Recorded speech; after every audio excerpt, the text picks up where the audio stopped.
أهلا وسهلا بكم. عاصفة عنيفة جدا تسببت في كارثة. إنا لله وإنا إليه راجعون. إليكم التفاصيل، حيث أفادت مصادر متطابقة قبل قليل أن امرأة لقيت حتفها في منطقة مالاباطا بمدينة طنجة يوم أمس بعد تعرضها لإصابات خطيرة في الرأس نتيجة لسقوط أجزاء من واجهة زجاجية لإحدى العمارات السكنية بسبب الرياح العاتية التي شهدتها المنطقة. وتعود تفاصيل الواقعة بحسب نفس المصادر فإن السيدة البالغة من العمر 29 عاما فقط كانت تستعد لركوب سيارتها عندما انهار جزء من الواجهة بشكل مفاجئ، مما أدى إلى إصابتها بجروح خطيرة.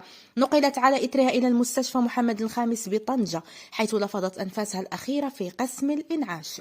على الفور هرعت عناصر الشرطة والسلطات المحلية إلى موقع الحادث للتحقيق في الأسباب التي أدت إلى هذه الفاجعة، وتم فتح تحقيق رسمي وعاجل بتوجيهات من النيابة العامة المختصة.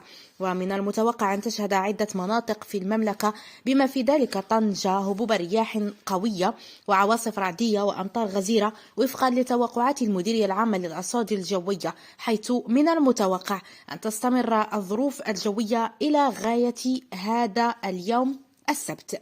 وتشمل هذه المناطق الحوز، أصيلة، أزلال، تطوان، ووزان، ميدلت، بني ملال، فحص أنجرة، العرائش، شفشاون، تازة، تونات، حيث من المتوقع هطول أمطار غزيرة وعواصف رعدية خلال الفترة المذكورة.